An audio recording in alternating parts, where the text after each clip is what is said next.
from me? Yeah, I think it will be recorded Okay. in the mornings also. Don't worry. Oh. Yeah.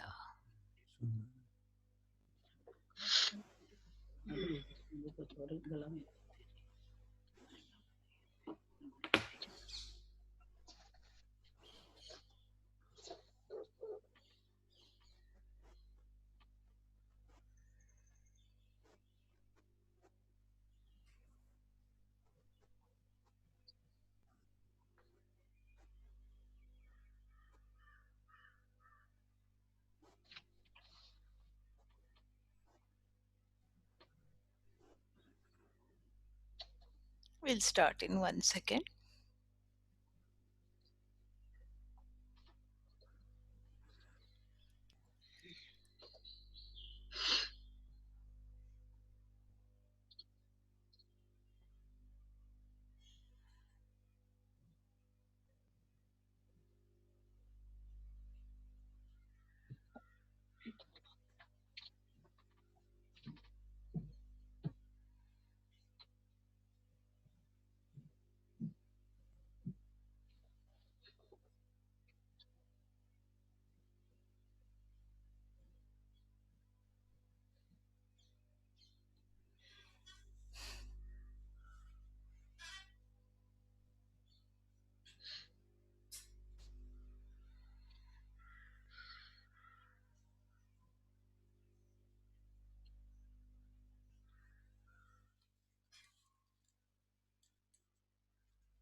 Okay, here we are.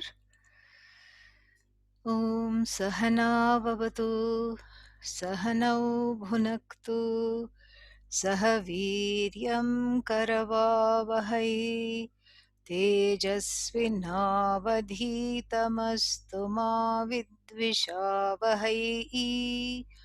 Om Shanti Shanti Shanti. विदिताखिलशास्त्रसुधा जलधे महितोपनिषत्कथितार्थनिधे हृदये कलये विमलं चरणं भवशङ्करदेशिकमे शरणम् भवशङ्करदेशिकमे शरणम्. So this is a opening verse, and what a opening verse it is, as you will see, very very beautiful. We'll take the last line first because this is what is called the chorus. It's a refrain, and if we study the last line properly, then one fourth of all the verses have already been studied. So that is very very nice. It gives a sense of accomplishment. So let us go ahead and see the last line. Very nice. So may so the word is sharanam. Sharanam means sharanagati. And to continue with the what's its name, the discussion yesterday, sharanagati, here the surrender. Sharanagati means the surrender. The surrender is not to a person, but to the knowledge which the person embodies. And since the person and the knowledge cannot be separated, then, so you say, I do Guru Sharanagati, like that we say, but really speaking, it is to the knowledge.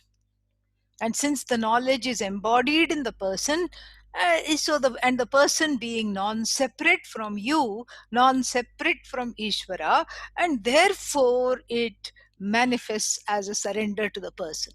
But it's not a surrender to one individual. It's not a giving up of your power.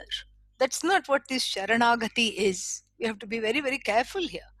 It's not disempowering yourself. Some people think, oh, studying under the Guru means I have to, do everything the Guru says. Well, that's very, exemplary. What do you mean you have to do everything the Guru says? Well, I have to find out if I can brush the teeth in the morning after getting Guru Anugya. Dant Maju ki nahi. This is not what it is. Some people think like this, that everything, I have to get Guru's permission. It is not an enslavement. This is liberation, moksha, freedom. That's why in the Upanishads, after the studies, what do the students do in all the Upanishads? They get up and go. This is not a permanent life after life enslavement. So somebody said to me, will you please be my guru in my next life also? I said, I'm not planning to have a next life. And I don't think you should also plan to have a next life. That is the whole idea. It's about freedom. So what is this Sharanagati? First of all, who is doing unto who is the recipient of the Sharanagati? We have seen it's the Guru who doesn't need the surrender. That is the correct recipient. The Guru in question should not say to the student, you have to do Sharanagati to me. That is the correct Guru. The Guru should not need surrender, should not demand surrender, and that's the correct altar of surrender that doesn't need the surrender. That is the beauty of it. That is just fantastic. And so, who is the recipient of the surrender? The knowledge, the parampara is the recipient of the surrender, the pramana through which, the means of knowledge, the live teaching through which this ignorance is gone. That I don't know that I am Ishvara is gone. That is the recipient of the surrender. So then, if we have taken that one side, we have seen who is doing the surrendering. You can say Shishya, but really it's not the Shishya. It's the Ahankara that needs the teaching, and the Ahankara has to learn to bend. This is what is called Prahvi Bhava, the bending. And the bending, accomplishes a lot of things. As a student of Vedanta, you are slim, because when you bend, what happens? The middle portion, what Pujya Swamiji used to jokingly call Madhya Pradesh, middle portion is reduced. Yeah, you bend. And when you bend, you are enacting the surrender. A surrender is not surrender until it is enacted. So, like, somebody's birthday, and then what do? You say, you don't wish the person, especially significant other. Very difficult, huh? Yeah. You have to always remember anniversaries, birthdays, etc. And you have to wish the person happy birthday. And there better be a present also. And all these things should be there. Otherwise, if you don't wish and you are in hot water, and then the other person says, how come you forgot my birthday? And then what do you say? I did not forget. Array, but you didn't wish me. No, I have very good feelings for you in my heart. Where is my present? I am present. That's enough. So I have no present. No present. And you will be kicked out of their life. So you cannot say similarly you go to a temple or some satsang gathering, you see your friend, you see somebody you know, and then what happens when you see somebody you know? You don't say hello, you don't say namaste, you don't ask how you are, how are you, you don't ask. And then what? The person gets upset. Why?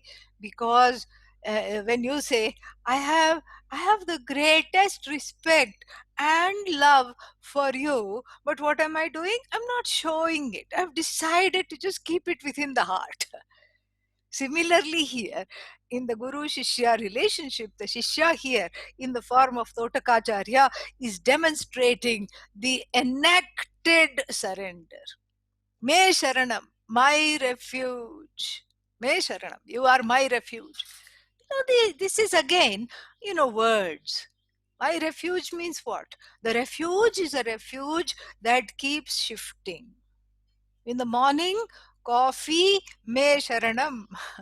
Chai, me sharanam. And when I'm bored, movies, me sharanam. And then what else? And then when I'm lonely, significant other, me sharanam. Friends, me sharanam. Retail therapy, meaning going shopping, okay? Even online, Amazon, me sharanam. So the sharanam keeps shifting. It's a shifty sharanam. And of what use is this? This is then also in the little bit of time, you need a little bit of moksha. Then you say, Guru, Guru, Guru, me sharanam bhava. Oh Guru, please be my refuge. Until when? Until it is time for the next TV show. Until my serial is going to come on, and so I have a series of Sharanagati, and you have 15 minutes now. I'm going to do Sharanam to you, and then go on to another Sharanam. And that is what life is unfortunately like. Every person is what has got a lot of sharanams, because this is what the ahankara does. The I sense, the I notion, which is very insecure, shores up many sources of what it thinks makes it secure, like even the bank account, me sharanam. Stocks me sharanam, bonds me sharanam, all these things. So it thinks that these are the things that are going to give me security, and it keeps on collecting people, things, all these things, and clinging to them. There is a clinging. And so then also, Guru, you can also come in between these two things. You have a 5 minute slot, like the person who came to Pujya Swamiji in the 60s and said, I have been invited in America to speak. And Swamiji said, that's wonderful. No, but teach me something very quickly in 5 minutes so that I can go and teach over there. So Pujya Swamiji said, 5 minutes, mein how to teach Vedanta, what to do? No, just teach me Tattvamasi. Tattvamasi, if it was able to be taught in 5 minutes, even Shvetaketu had to have 9 classes. So, in the original place, in the Chandogya Upanishad, where the Tattvamasi has an abiding presence. Even Shvetaketu had to have 9 classes. What to talk of this person who came to Pujya Swamiji and said, teach me in 5 minutes. But this is what life is like. I have only 5 minutes to do Sharanagati. After that, I have other things to which I am committed. So Sharanam here means other things are my refuge. All the things that I think are my source of security, source of delight. So the artha kama pursuits become my sharanam, and I have a little bit of space and time for you. And this is what Totakacharya tells us to reject and to reverse. Here, when he says, Hey Bhavashankara, me sharanam, you are my sharanagati, that means he has chosen the source of refuge and then refused other refuges. Ah, that is there. It's not like, oh Guru, 5 minutes, ajao, and then after that, please leave now because now it is time for me to do something else. No. You may be doing many things, but the Sharanagati, the commitment, is to one and only thing, which is this knowledge that frees. And since the knowledge doesn't come by itself, since it is centered, on since the problem is centered on a mistaken notion of I, the freedom is centered on removing this mistake, which is because of the teachings of the teacher. And so, therefore, unto those teachings, and by extension unto that teacher, me sharanam. So that is the last line, me sharanam. So my surrender means this is one problem I cannot figure out. Really, this is what you cannot figure out. I am Satchidananda Atma, and this sometimes I understand. Like when I'm asleep, there is no problems, nobody bothers me, There is nobody bugging me. There is nobody troubling me. I have no credit card debt. I have no worries about what the children will become when they grow up, or what the grandchildren will become when they grow up, or the great great grandchildren. What will happen to my santati? I have no worries in sleep. I'm able to sleep very peacefully. And then I have no worries of what I will do tomorrow. Nothing. In sleep, one is one with Bhagavan, one is one with Ishvara. That is why it is so difficult to wake up, I tell you, especially during the holidays. Very difficult to wake up because nobody wants to come out of this ananda. That's why Bhagavan has arranged our own karma to wake us up. Karma wakes you up, really. Because the day you think, okay, tomorrow is a weekend, tomorrow is Christmas, whatever you think, I am going to really sleep in and I am going to have a wonderful time. That night, one mosquito will come, sent by Bhagavan. It'll be doing. No, but there are no mosquitoes in America. You will be surprised. Just for you, one will come somehow. And then, if not mosquito, some other noise, some ambulance going in the night, some other noise, something else, or some inner noise, some bad dream comes, and then you wake up. This is what happens. And so prarabdha wakes you up, and then as soon as you wake up, so you wake up along with samsara. You wake up and take one nice angadai, you stretch, and then when you stretch along with you, samsara also stretches your patience. Yeah. Samsara wakes up with you. What do I have to do? OMG, so much to do, so little time. You wake up in anxiety. So somehow you know I am Satchidananda Atma, but it at best seems to be fleeting knowledge. Somehow I know I'm supposed to be happy. Happiness is my nature. But as soon as you finish saying the sentence, happiness is my nature, what happens? Immediately you get angry at somebody. And so this is a vyabhichara. Vyabhichara means the contradiction between what I know to be my innate, inherent nature and between my day to day experience, which is opposite of that nature. That's why this is a problem. I cannot figure it out. I here means the ahankara. The figurer outer has to surrender. Has to surrender what? Figuring out, because Atma cannot be figured out through logic, through, you cannot see the Atma, you cannot hear the Atma, you cannot intuit the Atma. Why? Because hearer is Atma, seer is Atma, the truth of the thinker is Atma, the intuitor is Atma, the figurer outer is Atma. So that has to drop. The ahankara has to drop its job of trying to objectify that which is the subject, namely you, which can never be objectified. That is what the ahankara has to stop figuring out.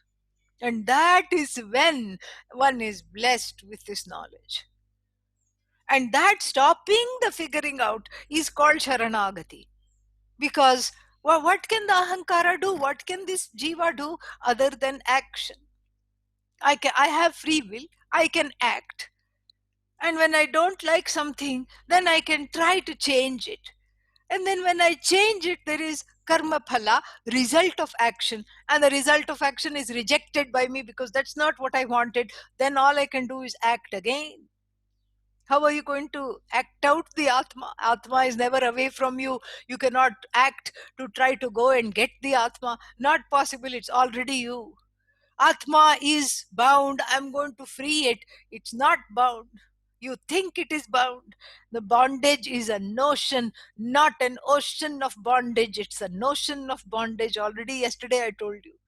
So you cannot you cannot try to untie an Atma that is already free. You cannot try to unravel something that is never bound.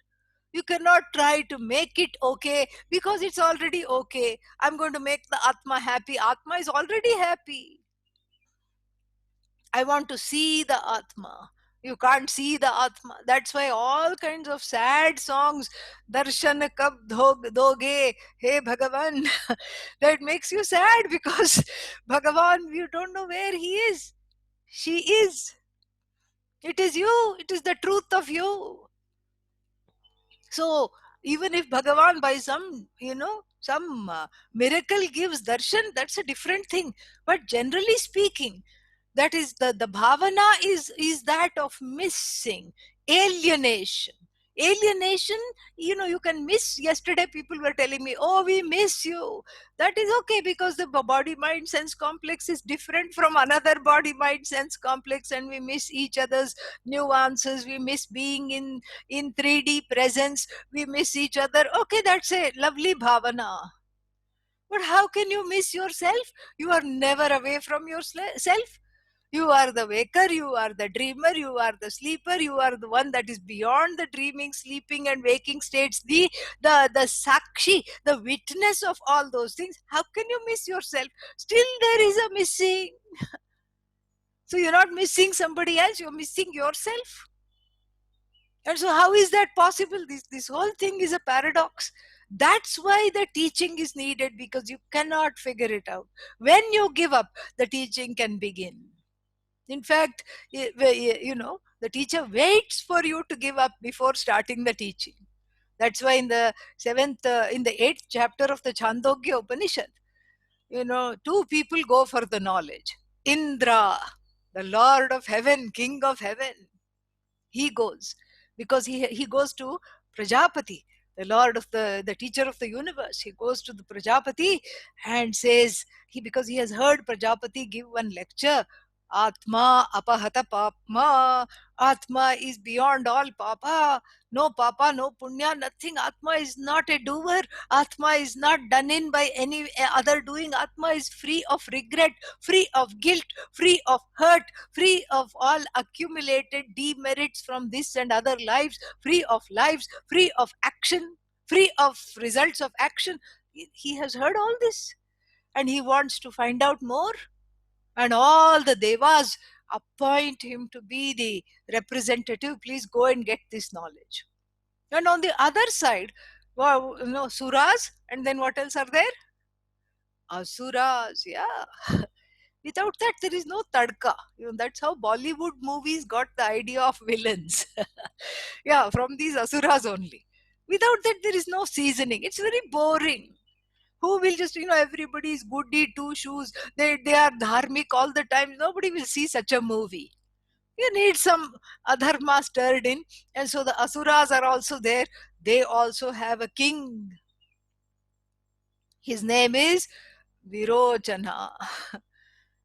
you know, and, Vigata Rochana Yasmat, from whom the whole shine of the Atma has as though departed. The shine of Dharma has departed. That is the only meaning we can take. And so this Virochana also goes, and he also wants this knowledge. And both of them go and stay in Prajapati's ashram, doing patting cow dung cakes and sticking them to the wall for 32 years. These people didn't even know what they wanted. They didn't even know they had to approach the Guru and ask for the knowledge. Then finally, Prajapati himself asked, "Gentlemen, why are you here?" And of course, Virochana, if he were American, he would have said, I don't know, he would have shrugged his shoulders. Typical American pre-teen gesture. It starts at pre-teen and never stops. Yeah. The parent says, "How was school? What did you do today?" The shoulders become the earrings. This is what, you just do a nonchalant shrug. So if Virochana were American, he would have done, I don't know, I haven't a faintest clue why I'm here. But Indra, who knew something, responded and said, "We heard you say Atma, apahata papma, and I want to know this knowledge." And then Virochana is just a copycat. He also says, yes, Indra does pranam. He says, he does sharanagati. He says, Prajapati me sharanam bhava. And then this one also does pranam. He also does sashtanga namaskar. Both of them lie down on the floor. Prajapati does not teach them, even after asking for the knowledge. He, in fact, keeps them entertained.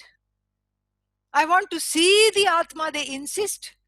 And then Prajapati claps his hand, brings a big cauldron of water. Gentlemen, please view the Atma. Look at yourselves. And Indra sees, oh, how handsome Atma is, twirls his mustache and, does nicely. All the muscles are there, six pack, not Shamadama, Titiksha, Uparati, Shraddha, Samadhanam, not those six qualities, but the rippling muscles, six pack abs he has. He looks at himself and says, oh, how easy it is to see the Atma. Virochana also does the same thing. Wow, my muscles are better than Indra's. His gym is no good wherever he goes to work out. Asura gym is better. I have gone and gained all this, I am better than him. And then, and Prajapati goes away. And then these people have a mistaken idea of Atma because they insisted on trying to see the Atma. So, like this, they are misguided until Virochana decides to leave. Virochana leaves, and Virochana represents Indra's unconscious mind, Indra's ahankara, Indra's inner child. And and once he leaves, then only the teaching starts. And so that leaving of the, so it doesn't mean that the ahankara has to leave. Ahankara is there, but it has to bend, and it has to say, I don't know, please teach me something that is impossible to figure out by myself. That is what is called here as me sharanam. Deshika, last line we are seeing. Deshika means, is used for the word teacher, but actually it comes from the verb dish, dishati, sixth conjugation verbs dish, to show. So the teacher does not teach because the Atma is self evident. That's why I keep asking the question, are you here? Are you here? And then you cannot say, ask me tomorrow, because I'm very confused today. Ask me tomorrow, nobody says. What will you say if I say, are you here? Yes, I'm very much here. I'm present. How do you know I am. This is what is called Swatasiddhatvam. Swatasiddhata is there for Atma. Self-established. You don't need eyes, you don't need ears to establish Atma. You don't need a different pramana, a means of knowledge. Atma already is, and you are. It is you. You are. You don't need to establish the Atma. Then why do I need the teacher? Aha, because Atma is the knowledge of the I is half baked. Are you here? The hand goes up. Yes, count me, I'm here. Just don't ask the next question. What is the next question? Kastvam, who are you? Oh, how much time do you have? This is going to take a long time. I have all these sorrows. I am this, I'm that. I'm burdened by samsara. Or even if you don't know somebody that well, you still say, I'm 5 foot so many inches, 6 foot so many inches. I have, I am of this much weight. I'm an engineer, I'm a doctor, I'm this, I'm that, I'm a programmer. All these things are there. So one has so many ways of identifying that, and all those identifications are with finite attributes. And what one really longs for is to understand oneself as free of all attributes, infinite. That one already is. So, what is the role of the teacher? The role of the teacher is to make you question these attributes with which you are clinging, to which you are clinging, and to help you to drop them through the teaching. And then indicate the Atma, Lakshyartha, Lakshanaya, through Lakshana. Lakshana means indicatory words, because Atma is free of name, free of form, free of all these things. How are you going to describe the Atma? How are you going to describe it as it's not an object? Atma is yellow in color. That would be very easy because everybody knows yellow color. But that is not how it goes. It is not. It is not. It is not complete to say that. And so, therefore, what does the teacher do? Even the word Satchid Ananda, Satyam Jnanam Anantam, they are not descriptions of the Atma. They are not attributes of the Atma. They are words that indicate the I, and the I is understood by indication because the I is self-existent, self-established, without needing another means of knowledge. So, Shishyaya dishati iti deshikaha. Yeah, and the I think the what is the ataha inithana uthasya ikaha. There is that. So the tan, the suffix tan, the dish plus tan is replaced by dish plus ik, and there is a guna that takes place. So deshika, loosely translated as teacher, but literally means indicator, a guide who points this way.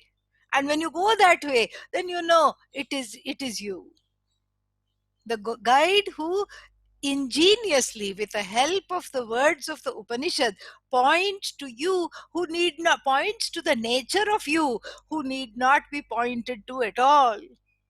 This is another paradox of Vedanta, as though points to your nature, using some indicatory words. You exist, you know you are means you know your existence. And are you here now? Yes. How about now? Yes. Now? Yes. And that now is forever. That is Ananda, Ananta. So using such indicatory words, Nityaha, Buddhaha, Muktaha, all these things, they are not qualifying the Atma. They are not trying to, improve the Atma. They are merely indicating the Atma. And so, even by just this last line of the refrain, Totakacharya shows how sound his assimilation of Vedanta is. So beautiful. How sound it is, how absolutely impeccable it is. And so he says, you are not a teacher, you are a deshika. You are there to guide and indicate, because that is how what you have done for all of us. Me sharanam, you are my refuge. And then here the word bhava, can be taken as the imperative. Bhava means be my refuge. This is how generally it is understood. But then the bhava comes with Shankara, Bhava Shankara, vocative case. Hey Bhava Shankara, one another meaning we can take. First, in the first meaning, Me Sharanam Bhava, possible. But there is no fun in that. It is just like a regular, sentence. And if you want to have fun, you attach the word Bhava to Shankara and make it a Madhyama Pada Lopa Samasa, Bhavataraka Shankara. Ah, you make it, Bhavataraka, the one who makes you cross sorrow. That kind of Shankara, Shankaroti iti Shankaraha. So the one who he's called Shankara because he's the one who accomplishes what he's the one who accomplishes Sham. Sham means he's a source of blessing, and wherever he goes, he leaves blessings. What kind of blessings? You think, oh, he gave, touching the teacher's feet will give me money, give me fame, and somebody as evolved as Shankara, I will become famous. That's not the blessing. Those the Mangalam, means that after which there is no more pursuit. That's why if you go to see the, at least in olden times, if you went and saw a religious movie, if you went and saw, like Mahabharata on the movie screen or Ramayana, at the end they would have the words Shubham, Mangalam, which is a much more sophisticated way of saying, and everyone lived happily ever after, you know. Like in the like in some of the fairy tales we have that. But here, Mangalam and Shubham means the end. We don't say the end because there is no end, there is no beginning. We know that. So we say Shubham at the end of the movie. They will write it on the screen, Shubham or Mangalam. Mangalam means you can get up from your seat and take your popcorn can with you, and then don't leave anything in the theater, and you can go now because there is nothing more to see. In other words, there is nothing more to further to do. There is nothing more to do, nothing more to see. Please go. And so this is what it means. And so, what is Mangalam? Mangalam is that which, after encountering which, there is no more pursuit.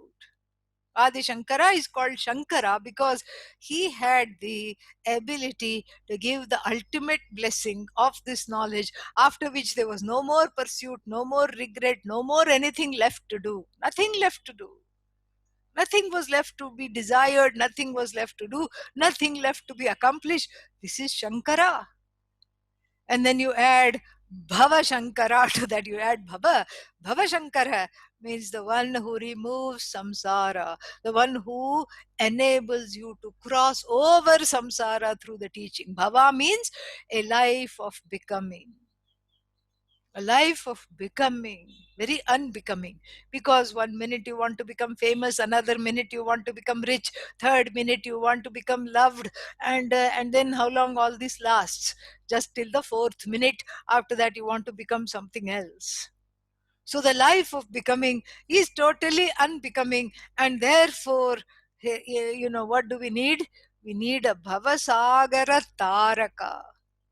Bhavasagara Taraka. Taraka, from through to cross, the one who crosses, the helps you to cross.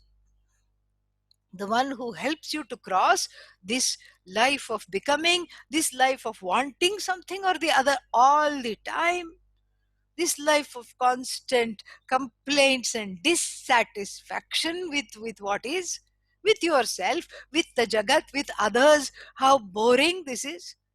And so the one who helps you cross that is called Bhava Shankara.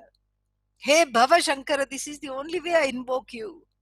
I don't want anything else from you except cross over. Help me to cross over. So Me Sharanam, I'm doing Sharanagati. How? As I told you, the Sharanagati is useless if you don't enact it. That, namni bhava, that prahvi bhava, the bhava of bending must be there. And that, without expressing the surrender, an unexpressed surrender is no surrender at all. Because especially sometimes people say I surrender, but they don't mean it, but at least they are saying it. When you keep saying it, it becomes a reality. And if you don't even say it, then it is not at all a reality. And so therefore what? Hey Bhava Shankara, hey Deshika, me Sharanam.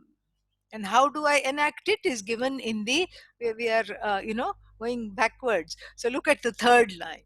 Hridaye kalaye. Hridaye kalaye. Kal, kshepe. Kal, 10th conjugation, kshepe, in the sense of keeping, placing, throwing. Kal means many things. Kal means to create. Kal means to, by some kind of a stretch, to contemplate. But here, the best meaning is I place. Where? Kalaye, I place. What do you place? Vimalam charanam.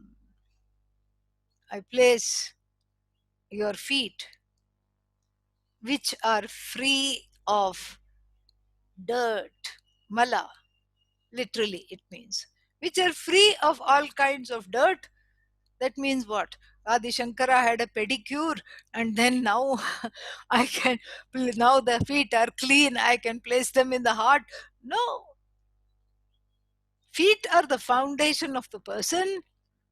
So the person is pure, meaning the purified of the mala, the raja, the dust of raga and dvesha, free of papa, punya, being a person of self knowledge. The person is not akarta, abhokta, no papa, no punya, nothing. Therefore, free. And that is represented by the feet. Why? Because I have to bend to touch those feet. And in the bending, I enact the surrender. And so, therefore, hey, Bhava Shankara, me Sharanam. And how do I do this? Sharanam is given in the third line. Hridaye, in my heart. Kalaye, I throw your feet into my heart. I throw means I just place them in my heart. I place your feet. Actually, Vimalam Charanam, it's just one foot. It's not that I don't have much Shraddha. Now I'm going to only place one foot in my heart, and then next year maybe I'll grow in bhakti, and then the other foot's turn will come. No. Charanam here for the meter, and also, some things are like Jati Ekavachana.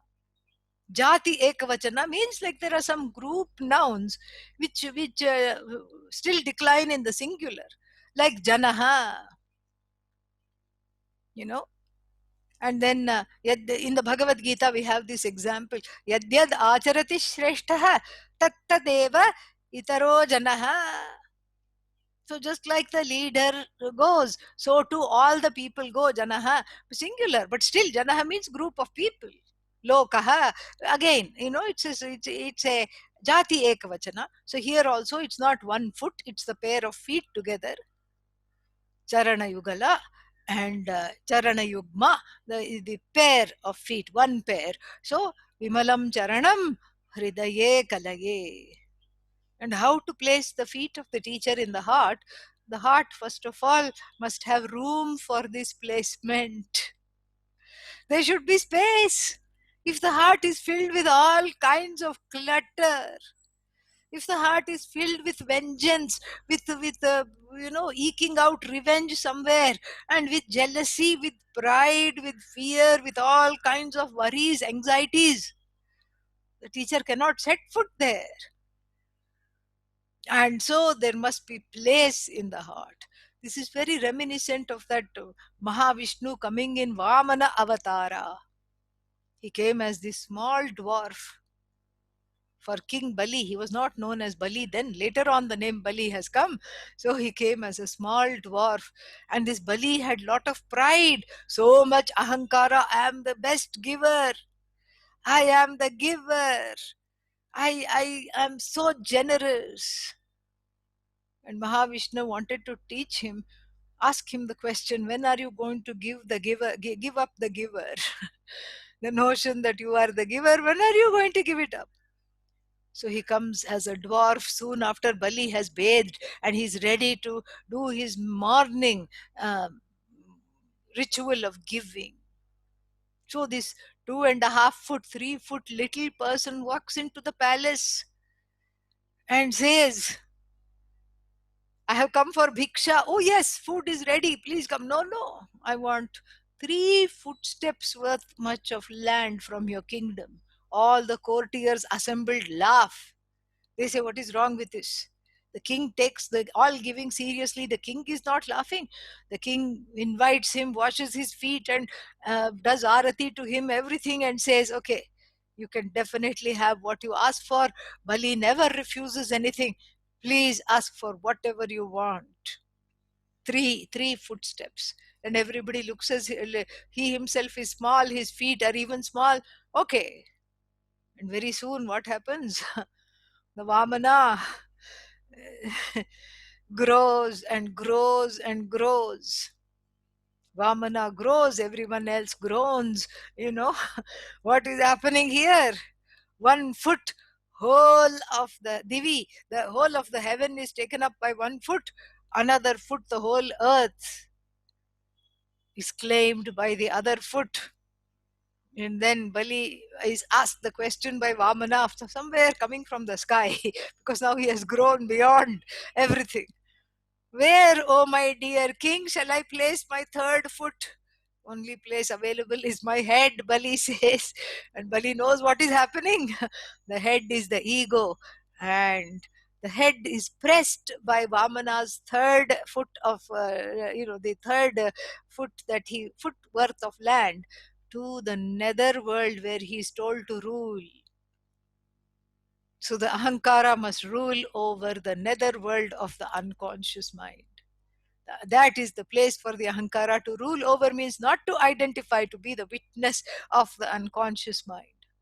And so what does this mean? As long as the head is, in the clouds, there is no place for the teacher's feet in the heart. So space must be made. Ahankara must give way. And this is very beautifully said: hridaye kalaye vimalam charanam. For your holy feet to enter my heart, I have to make the space. I'm going to make the space, you know do a little inner housekeeping, dust off the ragas with the Shraddha feather duster, dust off the ragas, sweep with the broom of bhakti, mop with the cloth of shamadama, etc., titiksha, and then make room for the teacher's feet, for the teacher to have a firm foothold in your heart. Teacher to have a firm foothold means for the knowledge to have a firm foothold in your heart. That is the message of the second last line, the third line from the top. And then he addresses him, in the first two lines. These are all wonderful compounds. So first he addresses him as Vidita Akhila Shastra Sudha Jaladhi, vocative Jaladhe. Vidita Akhila Shastra Sudha Jaladhi. And so that we have to take it little by little, because it's quite a quite a mouthful.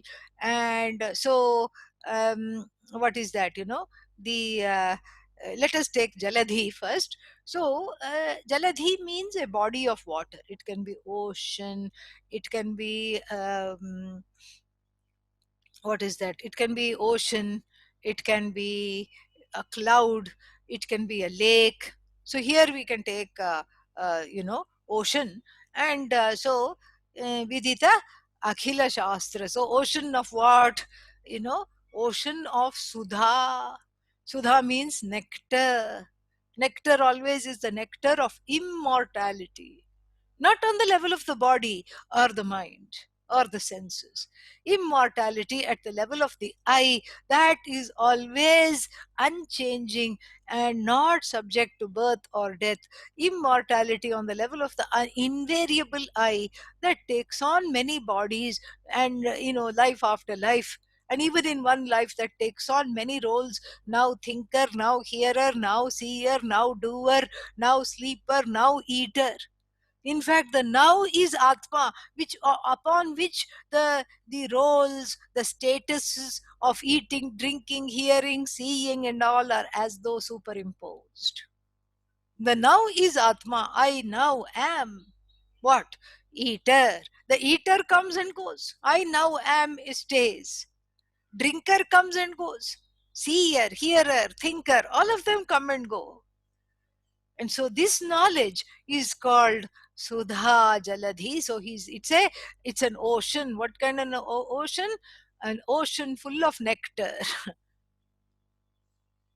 So it's not oceanic nectar, it's a nectarine ocean. Don't bring in the fruit, okay? Nectarine as in an ocean comprised of composed of all the messages of immortality culled from the words of the Shastra. That's the ocean. A nectarine ocean of what? Akhila Shastra. Akhila Shastra. All the compendium of the Shastras. What are they? Shruti Smriti Purananam Alayam Karunalayam Namami Bhagavat Padam Shankaram Loka Shankaram. Another verse says.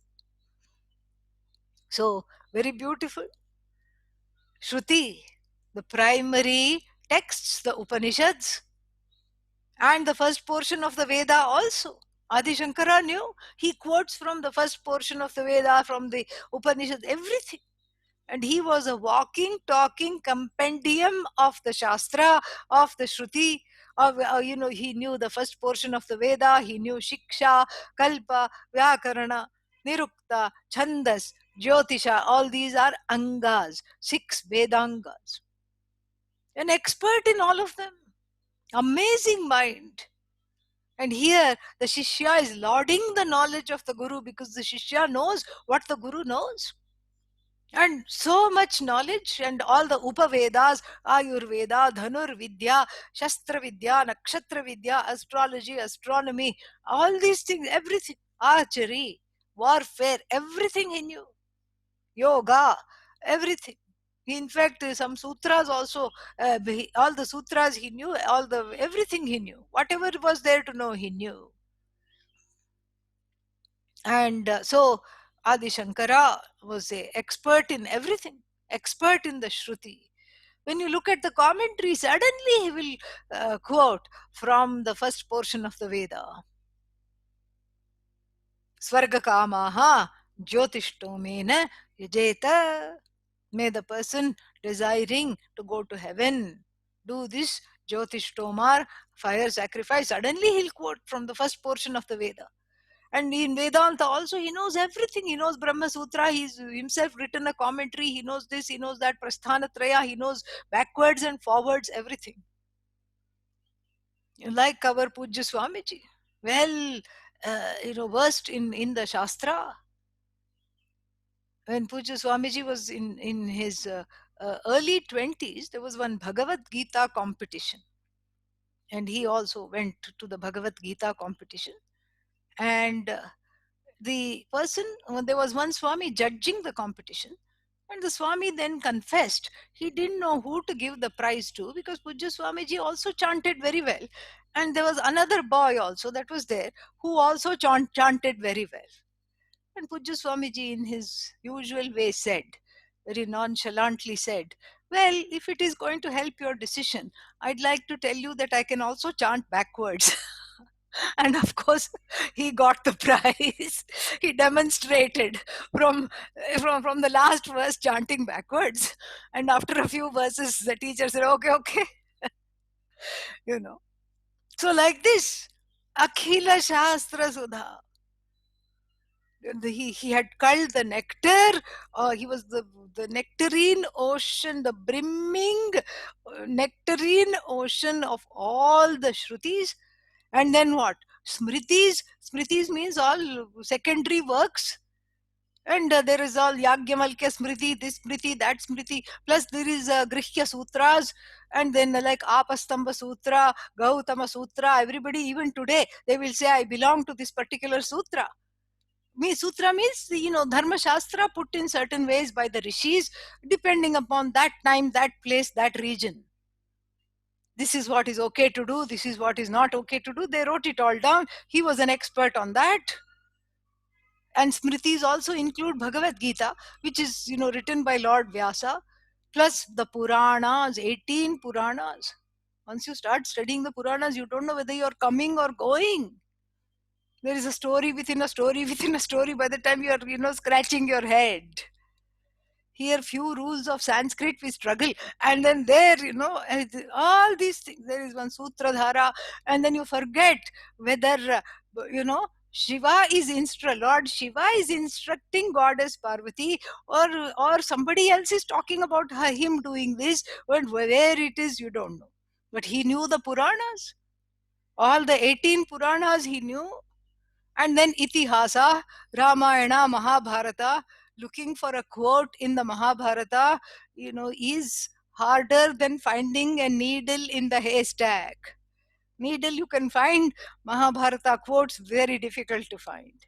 But he knew, he pulls out everything. Itihasa, like some kind of historical mythology type things, he knew that. So therefore, Shruti Smriti Purananam Alayam.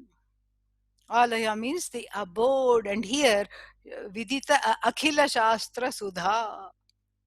Akhila Shastra Sudha. And what? The nectarine ocean, the brimming, self contented ocean of the nectar of all the holy works. Everything that was ever composed, everything that was ever revealed is known by him. That is what is important. That's what vidita means, known.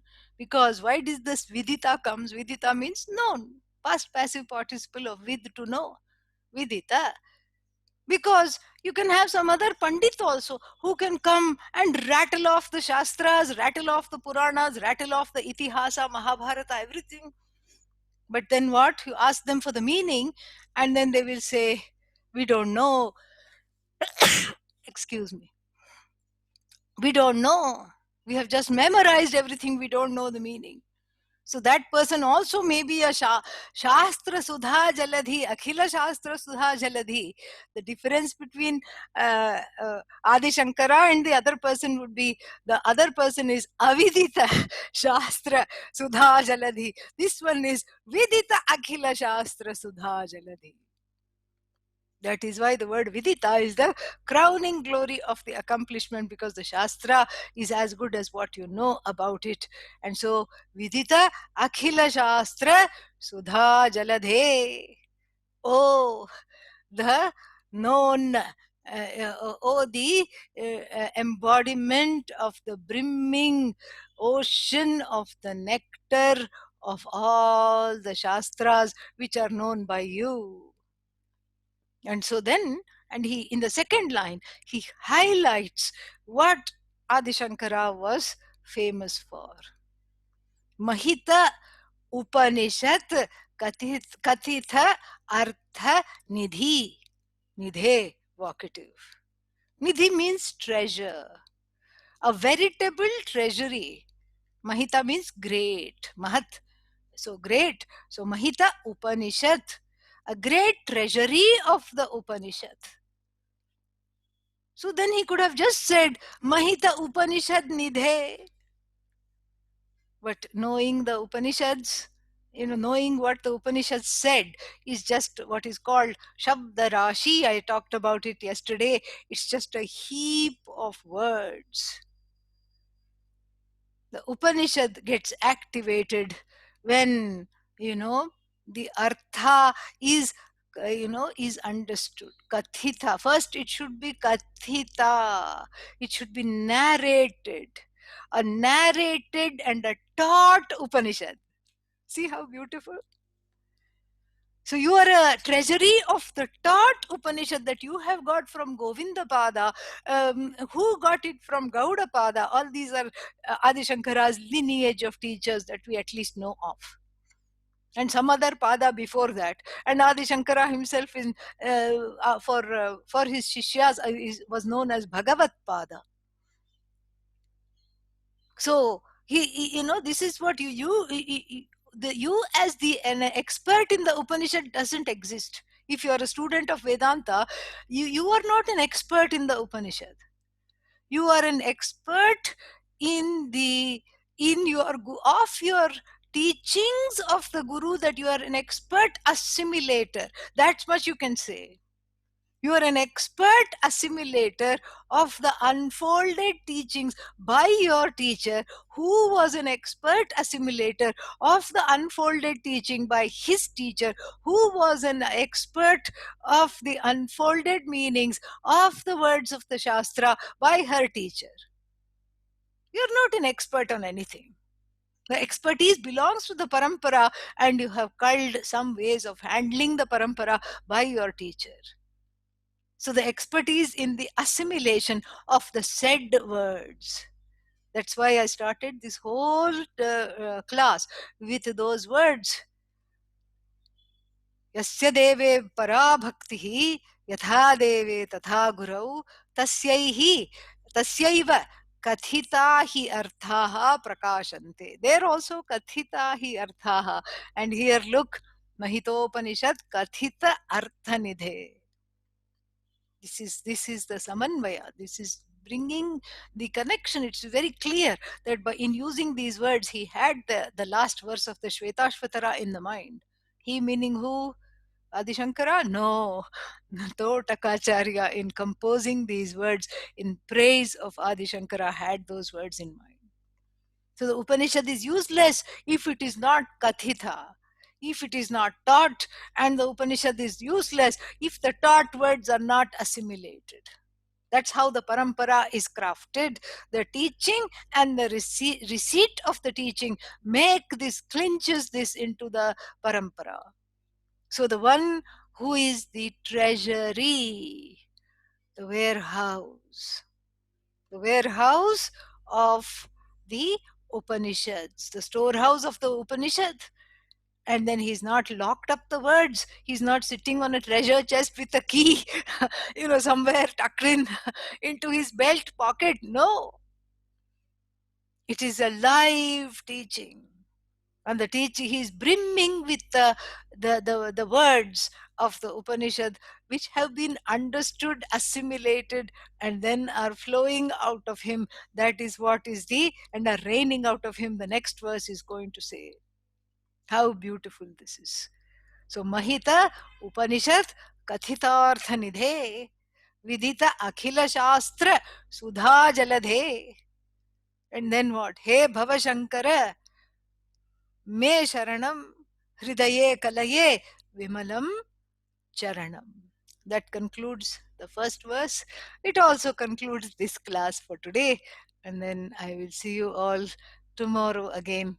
We will look at the next verse. ॐ पूर्णमदः पूर्णमिदं पूर्णात् पूर्णमुदच्यते पूर्णस्य पूर्णमादाय पूर्णमेवावशिष्यते ॐ शान्तिः शान्तिः शान्तिः हरिः ॐ श्रीगुरुभ्यो नमः हरिः ॐ.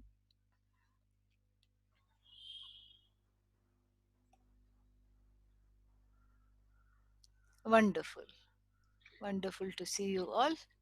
That was just super, Swamiji. Well, it Very is all beautiful. So, well it Pujya, Very was beautiful. so beautiful. Pujya Very Thank you. beautiful. Swamiji's Very grace. beautiful. Thank हृदय कलये. Beautiful. या थोड़ा झाड़ू करना पड़ता है, झाड़ू पोछा करके then जगह बना के then once you make the space, then हृदय कलये is possible. Yeah, you have to do some little, make some room, at least put things in the corner, in the center. After that you can take care of it. बहुत बहुत धन्यवाद. Oh, Thank oh. you. Yes, Thank you.